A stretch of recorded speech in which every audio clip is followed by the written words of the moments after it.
Okay, I'm just going to look at the cubic function. All right, so the basic shape of the cubic function is like that. The basic equation is y equals x cubed. If you do a minus x cubed, then the difference is that the cubic will go the other way. Just the reason why it goes like up on one side and down on the other side is because, like, if you think about the table of values for this and you had x and y, let's say -2, -1, 0, 1 and 2. If you put that into y equals x cubed, then -2 cubed is -8, -1 cubed is -1, 0 cubed is 0, 1 cubed is 1, and 2 cubed is 8. So it means that when you're at 0, 0, that's 1 point. 1, 1's on this side, but -1, -1 will be this side. 2, and then it goes up to 8, is on this side, but -2, -8 is down this side. So basically you have like a curve going up that way, and then one coming down on the other side. Now, just with shifting, if you put a number inside the function, it has the same principle as all the other curves. This will move it to the right too. So it's basically, if you go to the right too, and then it's just your normal cubic function. If you put in x equals 0, you'll get that y-intercept there too. That'll be 0 minus 2 cubed, so you end up with -8. If you wanted to shift it up or down, then the number would be outside the x cubed.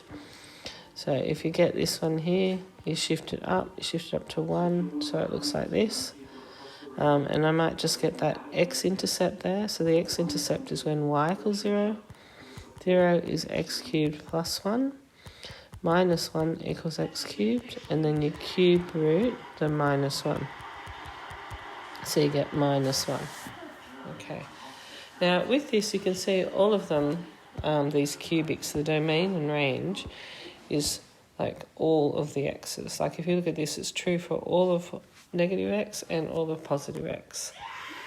And the range will be true for all of the y's, positive, negative, and 0. So when you're talking about domain and range, the domain and range for these curves, the domain would best be from -infinity to infinity, and the range from -infinity to infinity. Now, if you're looking at shifting both of those together, let's just have a look at like your basic. We're going to look at a few things. We'll look at like if that had a k, x minus a cubed plus b. That's your basic shape of your cubic. The k, that affects its steepness, or it's called its dilation. Okay, so if the k is bigger than 1, it will get steeper. Whereas the k is in between 1 and 0, then it will get less steep. Okay, so it'll be like flatter. Okay, and it'll push it down a bit more like, that's not a very good sketch of it, but it means that its basic shape, it'll curve more like that instead of like quite a steep cubic. The A, so the A, if it's x minus a cubed, it moves it right, A, and if it is x plus a cubed, it moves it left, A. Okay, and the B, if it's plus b, it moves it up b, and if it is minus b, it will move it down b. Okay, so now if we look at that now, and we just look at sketching some of this, we'll just do a basic sketch. Just do 2. So let's go y equals 3. X plus 1 cubed minus 2. And then we'll go y equals minus a half x minus 1 cubed plus 1. Okay, so this means that that 3 there. Okay, so just got a couple of things here. The 3, that will make it that'll make it steeper. It'll, they call it dilate. It dilates vertically. It's a vertical dilation towards the y-axis. So it moves it up, so it's closer, going up towards the the y-axis. Okay. Then we have the plus 1. The plus 1, that means it will move left 1, so that will be that way 1. So it's a horizontal shift. So and the minus 2. So the minus 2. The minus 2 means that it'll move down 2. So that one is a vertical shift. Okay, so let's go left to the minus 1, down to 2, and then we're going to make it steeper. Now I'm just going to get the y-intercept. If you put in x equals 0, you have 3. 0 plus 1 cubed minus 2. You end up with 1, so it's going to go through 1. So it's going to go like this. It's going to be quite steep and down. Let's get rid of that yellow one there. Okay, so if we have a look at this next one here.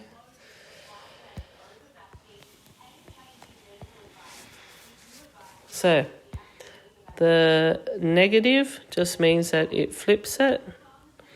The half makes it less steep. So it's going to push it down away from the y-axis. And then the x minus 1, that means it's going to move it right 1. And the plus 1 at the end, this one, the plus 1, that will move it up 1 vertically. So we're going to go to the left, the right one, going to go up 1. We're going to flip it. I'm just going to put in x equals 0. So we get minus a half, 0 minus 1 cubed plus 1. Minus a half plus 1, which is a half. That means it's going to go through a half. Now, we want it not quite so steep. Okay, so it's a little bit flatter than the one that I drew before, like that. Okay, and I just want to show you one where basically, like if you look at inside there, when you're looking at the shift there, factorise the 2 out and you get x, and then you'll have 1 on 2. Because 2 times x is 2x, 2 times a half is 1. And that's going to be to the power of 4 plus 1. So that means that it is a horizontal shift by a half to the right. The 2 in front here, so this 2 here,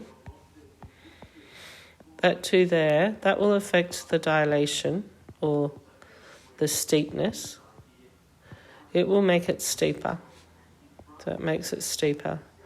So it will move away from the x-axis towards the y-axis, making it a lot steeper.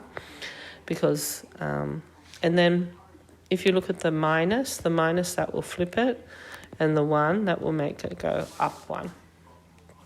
So when you're sketching this,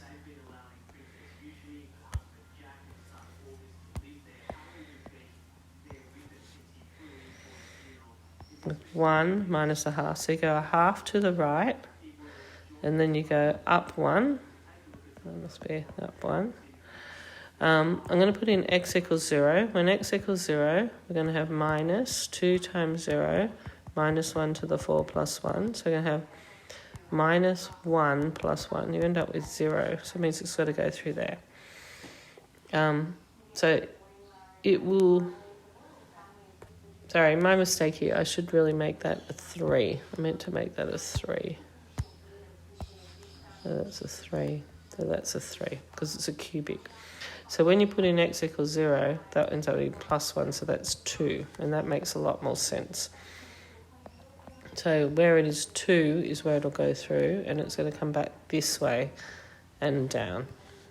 and that's what your cubic will look like.